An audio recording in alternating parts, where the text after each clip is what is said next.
ekran görünür. Görünür mü ekran? Tamam.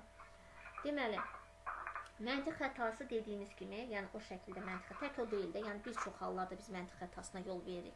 Məntiq xətası arqumentlərinizi söyləyən zaman sizin fikirlərinizin etibarsız edən səhvlərdir və zəif arqumentlər əsasında çıxarılmış yanlış nəticələrdir. Bax, mən burada az öncə bəliyə bir növ belə deyim şərilədim. Bəlkə də o deyil, amma bu dəqiqə dəlil sübut yoxdur axı. Kimsə nəsə deyirsə, ya deyirəm ki, hamı deyir, bütün kənd danışır, bütün şəhər danışır, deməli odur da. Sonuç bəzən bizdə o bəzi atalar sözlər var. Bax, onların hamısı məntiq xətaları dərsində. Od olmayan yerdən üstü çıxmaz, nə bilim, nə olmaz, su axar çuxurunu tapar, bu kimi şeylər. Onda hamı məntiq xətası edir, onda belə çıxır ki. Bizim özümüz belə, mənim özüm belə bir gündə bəlkə bir neçə dəfə məntiq xətası edirəm. Yəni tək bu deyil də, kimisə haqqında heç vaxt mən heç kimin haqqında fikir bildirmərəm həyatı boyu. Yəni çünki ən azından Allah yanında günah qazanmaqdan qorxuram ki, bəlkə dediyim yanlış olar. O zaman mən başqasına nə edərəm? Yəni yanlış etmiş olaram. Çünki Peyğəmbər sallallahu soruşurlar ki, ya Rəsulallah, cəhənnəm və cənnət arasındakı məsafə nə qədərdir?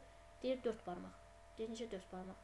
Əlini qoyur üzünə, qulağı ilə gözünün arasına. Biliriz nə deməkdir? Eşitdiyi və gözlərlə gördüyü məsələ. Eşitmək və görmək. Mən eşitdim, qərar verdim, düzgün etmədim. Bir də bax, gözlə görürsən, konkret şahid olursan, bu başqa bir şey. Amma istənilən halda, belə deyim də, eşitdiyini danışmaq qeybətdir. Gördüyünü danışmaq, bilmirəm nədir deyirlər, yəni hər ikisi də günahdır bir sözlə. Ona görə də bu məsələlərdə mən biraz çalışıram ki, tamamən kənar qalam. Məntiq xətası aşağıdakı hallarda baş verir. Nəticəyə gələrkən fikirlər arasında yanlış əlaqə qurulduqda. Və nəticəyə gəldim az öncə və əlini günahlandırdım. Fikirlər arasında yanlış əlaqə qurdum. Hə, hamı deyir, hə 100%. Niyə 100%? 2 dənə fikir var ortada. Bir hamının deməsi, bir də vəlinin avara kimi tanımağım. Fikirlər arasında yanlış əlaqə qurdum ki, mütləq odur. Zəif arqumentlər əsasında yanlış nəticə çıxardıqda. Arqumentlər yoxdur əlimdə. Faktik mən onu görməmişəm, heç bir yerdə kameraya düşməyib, öz başımdan mən də qərar verdim ki, hə, günahkar budur. Müəyyən arqument irəli sürən zaman bunun məntiqi məna kəsb etməsi, baxın, nə deyir? Məntiqi məna kəsb etməsi və arqumentlərin əsaslı olması vacibdir. Faktlar, dəlillər, sübutlar olmalıdır ortada. Qonşunun kamerasına düşübdürmü? Nə bilim, qarşıdakı mağazanın kamerasına düşüb. Konkret orada görünür. Yəni ki, bax, bu məsələlər mütləqdir. Fikirlər arasında məntiqi əlaqə düzgün qurulmadıqda və ya zəif arqument gətirdikdə mühakimələrdə boşluq yaranır ki, bu da iddiaları dəstəkləmə imkanını məhdudlaşdırır. Bəzən olur ki, bax, bu həmçinin bizə nə üçün lazımdır bu məntiq xətaları məsələsini anlamaq, dərin düşünməni formalaşdırmaq. Bəzən olur ki, heç bir cinayət işlənməmiş birisi, bayaq qeyd etdiyim kimi, kimlərinsə ucbatından gedir, tutulur və onun özünü müdafiə etmək üçün tutarlı səbəbləri, dəlillər, əsaslı səbəblər və s. olmadığına görə, o özünü sübuta yetirə bilmir, öz günahsızlığını. Və əldə olunan bütün dəlillər, faktlar, hər kəsin onu hədəfləməsi, barmaqla göstərməsi sübut olmaya. Elə qonşu hamı onu göstərdi, getdilər onu tutdular. Çünki başqa dəlil yoxdur. Misal üçün də, özünü sübut eləməməsi onun neçə illərini həyatından qopara bilər. Aydın mı? Yəni, bu məsələdə də bu baxımdan da biz diqqətli olmalıyıq. Bəzi insanlar var ki, cinayət edir, o cinayətin altından elə sürüşüb çıxır ki, elə özünü təqdim etməyə bacarır, emosiyalarla, sonra gərginliklə, nə bilim, fərqli fikirlər, arqumentlər, faktlar irəliyə atmaqla, doğru, yanlış, özünü müdafiəyə çıxır. Bəzilər isə yazıqlar heç etmədiyi halda, yəni arqument, fakt, dəlil gətirmək kimi bacarıqları olmadığına görə, yəni həyatları belə deyək, məhv ola bilər. Bu deyir, tülkünü sübut edənə qədər dərsi boğazından çıxır məsələsi.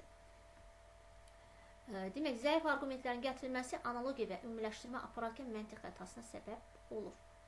Başqalarının arqumentlərini mühakimə etmək və öz arqumentlərinizi formalaşdırmaq üçün ümumi məntiq xətalarını anlamaq vacibdir. Bax, bayaqda qeyd etdiyim kimi. Müzakirələr zamanı arqumentlərinizin məntiqi, əlaqəli və əsaslı olması sizin qarşı tərəfdən daha ciddi qəbul olunmanıza səbəb olur. Çünki mən əgər arqumentsiz, faktsız danışıramsa, təbii ki, məni ağıllı insanlar qeyri-ciddi qəbul edəcək. O qeybətçili insanlar isə onsuz da onlar bir yeni mövzu axtarır da ki, bu mövzudan artıq danışaq, müəyyən bir müddətdə darıxmayaq, adətləridir. O zaman mənim fikrimi ciddiyə alacaqlar və başlayacaqlar o fikri hər kəsə yayımlamağa. İndi maşallah olsun, WhatsApp kimi belə bir şey var. Saniyədə hər hansısa bir fəaliyyət baş verdi, vermədi, bütün dünya ilə bir olur. Bir onun əsasına baxmırlar, doğrudur, yanlışdır, onu bir araşdırmırlar, təhlil etmirlər. Demək, indi gələk bir neçə məntiq xətasına baxaq, nümunələrə və səhv və əsaslı mühakiməyə baxaq. Həddən artıq ümumiləşdirmə, bir-iki nümunəni bütün qrupa aid etmək düşüncəsi. Bir növ, belə deyək, qurğunun oduna yaş da yandı. Taksi xidməti üçün Toyota Prius markalı avtomobildən istifadə edən müştəri yolda qəzaya uğrayır. Bu adətən, belə deyək, müasir yanaşmadır. Əslində bir ara mən o qədər buna özümlə, belə deyim, bu məntiqdən danışa-danışa, məntiq xətalardan danışa-danışa bir növ beynim ora doğru yönəlmişdi deyə. Elə hey deyirlər ki, Prius yaxşı maşın deyil, kim onu alsa avariya düşür. Sonra oğlum mənə dedi ki, ana sən elə gözünü qorxuzma. Hətta taksi bot çağıranı bir Prius gələn kimi atqaz yedim. Orada görsənər axı markası. Təsəvvürə gətirmə o dərəcədə. Məndə bir psixoloji bir hal yaratmışdı bu çox qəzalar olan vaxtı. Dedi, söhbət onda deyil. Prius dedi, çox gözəl maşındır. Sadəcə bu dəqiqə belə bir şirkətlər var ki, günü 25 manada Prius'u verirlər. Elə ki, həmin o uşaq da heç maşın sürməyən, rol dalında oturmayan uşaqlar da gedir, oturub başlayır taksilik eləməyə, başlayır maşın sürməyə və oradan qazandığı müəyyən pulu hər gün 25 manatını ora verirlər, qalanı da öz ciblərində xərcləyirlər. Belə də axırda maşın onlara qalacaq da, elə bir kredit kimi. Yəni, bax, bu artıq mənim tərəfimdən əsassız yanaşma idi. Və mən elə Prius deyəndə, mən bütün Priuslara aid edirdim onu. Əslində bu yanlışdır. Demək, bu qəza ona görə baş verdi ki, maşının markası Prius'dur. Bax, mənim kimi düşünüb bu an. Deməli, bütün Prius maşınları təhlükəlidir. Fikir verirsiniz? İndi bura baxaq, əsaslı mühakiməyə. Hadisə sürücünün ehtiyatsızlığından baş verdi. Oğlumun dediyi kimi. Bundan sonra tətbiqdə sürücünün dəyərləndirmə səviyyəsinə baxmalıyam. Görüm, 3 ulduz veriblər, 5 ulduz veriblər, 1 ulduz veriblər. Aydın mı? Bax, bu artıq əsaslı mühakimədir. Sonra, özünü bənzətmək. Bir şeyə hörmət edən şəxs inanırsa, deməli, bu doğrudur düşüncəsi. Məsələn, məktəbinizin ən məşhur qızı voleybolla məşğul olur. Belə bir fikir var ortada. Deməli, mən də voleybolla məşğul olmalıyam. Güya indi mən voleybolla məşğul olan kimi, mən də məktəbin ən məşhur qızı olacam. Amma əslində belə deyil. Məntiqi olaraq mən əsaslı mühakimə yürüdürəmsə, mən nə düşünəcəm? Mən isə gimnastikanı sevirəm, müəlliməm də gimnastika ilə məşğul olmağı tövsiyə edir. Deməli, gimnastika ilə məşğul olmalıyam. Bu, daha ağıllı, irəli sürülən fikirdir. Bax, bu əsaslı mühakimədir. Burada isə əsassızdır. Burada baxın, müəlliməsi də deyir, gimnastika ilə məşğul olmalısan, bu əsas var. Özü də gimnastikanı sevir, bu əsas var. Yoxsa bu elə desin ki, misal üçün, Lalə voleybolçudur deyin, məktəbdə hamı onu sevir, hamı onu göstərir, hamı onu alqışlayır, məşhur qızıdır məktəbin. Mən də voleybolla məşğul olum, Lalənin yerinə çatmaq olmaz axı, Lalə Lalədir, sən də sənsən. Cəmiyyət tərəfindən qəbul edilmək. Bir şeyi çoxluq qəbul edirsə, deməli o düzdür və ya bir şey çox insan xoşlayırsa, deməli o yaxşıdır. Bayaq dedim ha, hamı deyir, onda düz deyirlər. O məsələ. Hamı dəbdə olan sarı rəngdə köynəklər və paltarlar geyinir. Deməli, mən də sarı paltar alıb geyinməliyəm. Bəzən olur, bir ara yaşıl geyinlər moda düşəndə baxırdım, bütün şəhər yaşıla bürünüb və yaraşan, yaraşmayan, kök, arıq, incə, uşaq, böyük, yəni dəhşət idi də. Şəhərə çıxanda özünüz də yəqin görüb müşahidə edirsiniz. Onlar dəblə geymək olar, amma ki, necə deyim, bir onun yaraşıb-yaraşmamaq məsələsinə də mütləq baxmaq lazımdır. Yaraşırsa geymək olar. Sarı dəbdir, yaraşır həm də olar. Demək, indi baxaq əsaslıya. Mənə sarı rəng yaraşmır, ona görə də dəbli və mənə yaraşan rəngdə paltar geyinməliyəm. Şəxsi qərəzliyə gəldik. Fikrə deyil, fikri səsləndirən şəxsi əsaslanıb mühakimə yürütmək. Baxın, elə adından bəllidir, şəxsi qərəzlik. Mənim kimdənsə xoşum gəlmirsə, mən o ağzını açıb nəysə bir söz demək istəyəndə, o zaman onun ağzından vurmağa çalışacağam məcazi mənada. Yəni, onun sözünü kəsməyə çalışacağam. Bəzən görürsünüz, orada sinif mühitində hansısa uşaq, hansısa uşaqlasa küsürmü, dalaşırmı, ya necəsə, bax, bu halları siz tez-tez qarşılaşıb görürsünüz. Misal üçün, kimsə deyək ki, məsələn, Lalə ilə Nərgiz dalaşıb deyək ki, və bunlar küsürüdülər, bir-birlərinə qarşı şəxsi qərəzlikləri var. Məsələn, Lalə qərəzliyi aparır, Nərgiz aparmır. Nərgiz hər hansısa bir fikir ifadə edibdir. Lalə qaçaraq gəlir ki, müəllim, onu kim deyir? Nərgiz deyir. Yox, Nərgiz nə bilir ki, nə də deyir, düz demir. Məsələn. Bu şəxsi qərəzlikdir artıq. Yəni, o fikri dinləmədən, artıq onun kim dediyinə baxıb, ona uyğun nəticə çıxarır. Aydan deyir ki, sahibsiz heyvanları sığınacağa götürməliyik.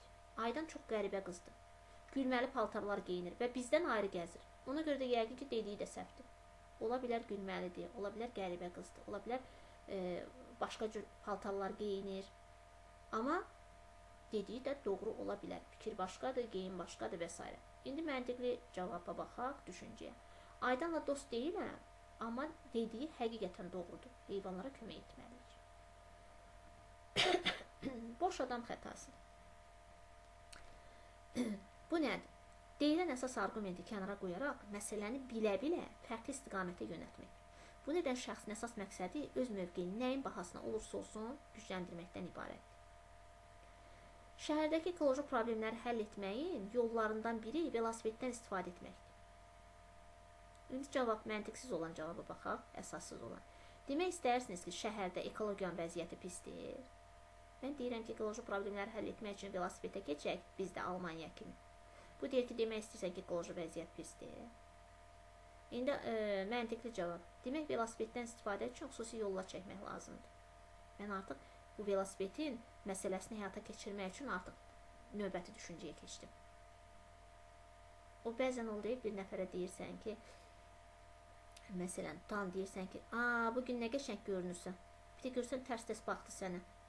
Niyə bugünə qədər pis idim, çirkin idim, eybəcər idim ki, qarşılaşmışsınızmı kollektiv içərisində və bir çoxlarından və yaxud da deyirsiniz ki, necə incəlmirsən və yaxud da sifətin nə qəşəng yumru görsənir, nə demək istəyirsən ki, mən kökəm, qombulam və s. Olur da, adi günlük həyatımızda, məişətimizdə də qarşılaşırıq, düzdürmü? Amma biz həqiqətən o fikirlə demirik. Sadəcə, qarşıdakı adam artıq fikir bu şəkildə cavablandırmış olur ki, bu da nədir? Boş adam xətasıdır bu tip yanaşmalar. Çox mənalı danışmağa gələk. Çox mənalı danışmaq nədir? Fərqli mənada anlaşıla bilən sözlərdən nitqdə istifadə etmək.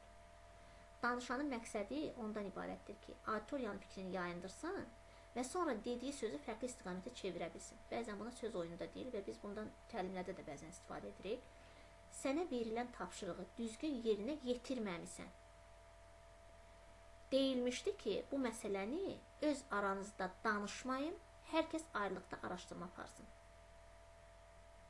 Biz öz aramızda danışmamışıq. Sadəcə bir neçə şəkil və mesaj göndərmişik. Bəzən o testlər, summativlər və s. keçirirsiniz.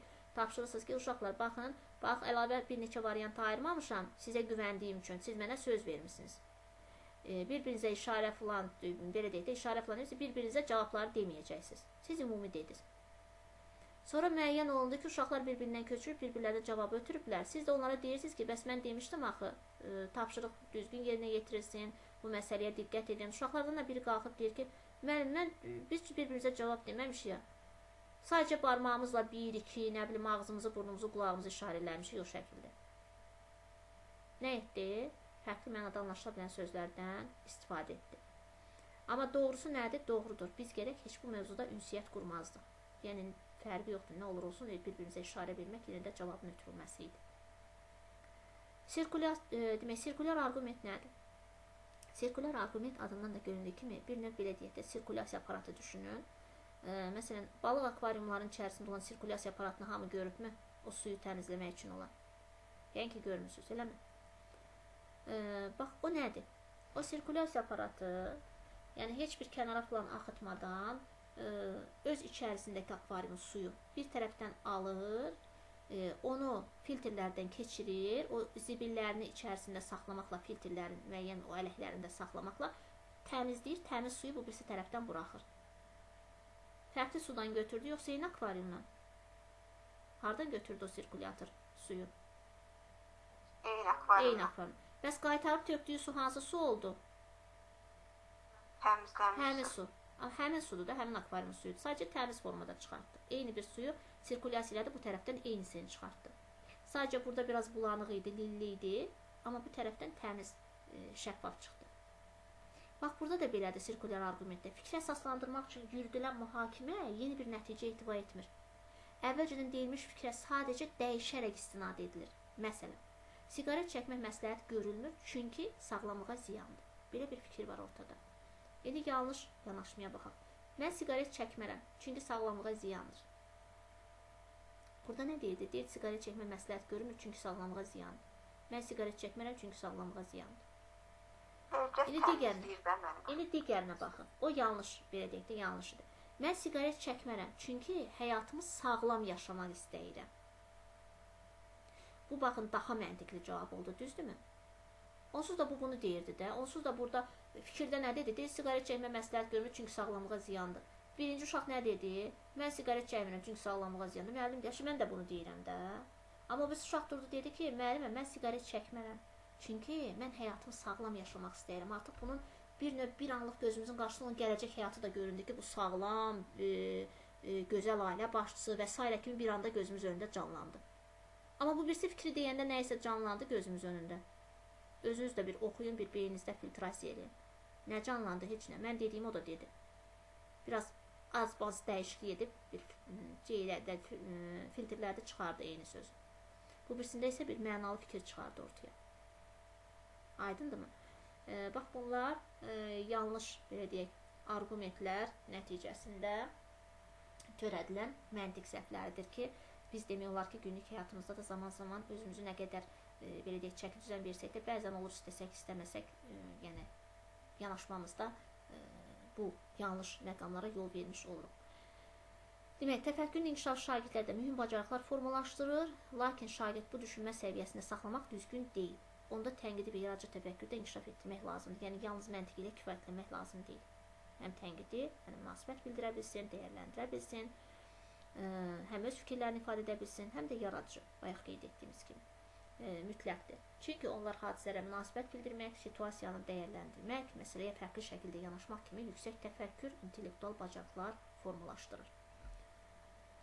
Bizim, düşünürəm, tənqidi təfəkkürə zamanımız qalmadı.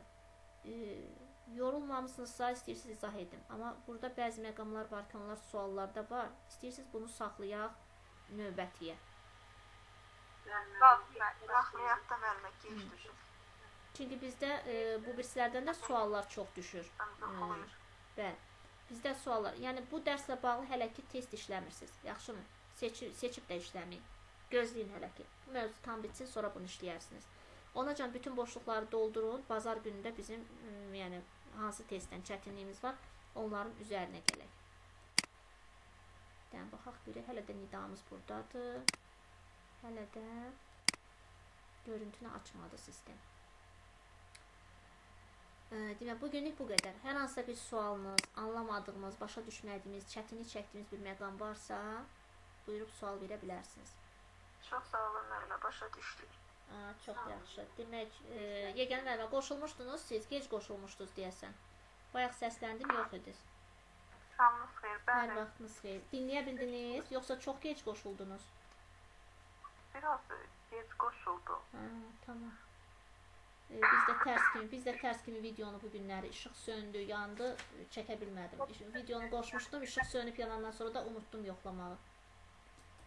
Bizdə də külək var idi, gəh keçdi, gəh yandı ona görə. Tamam. Oldu yoldaşlar, bazar günü saat 9-da inşallah görüşürük. Təşəkkür edirəm iştirakınız üçün, sağ olun.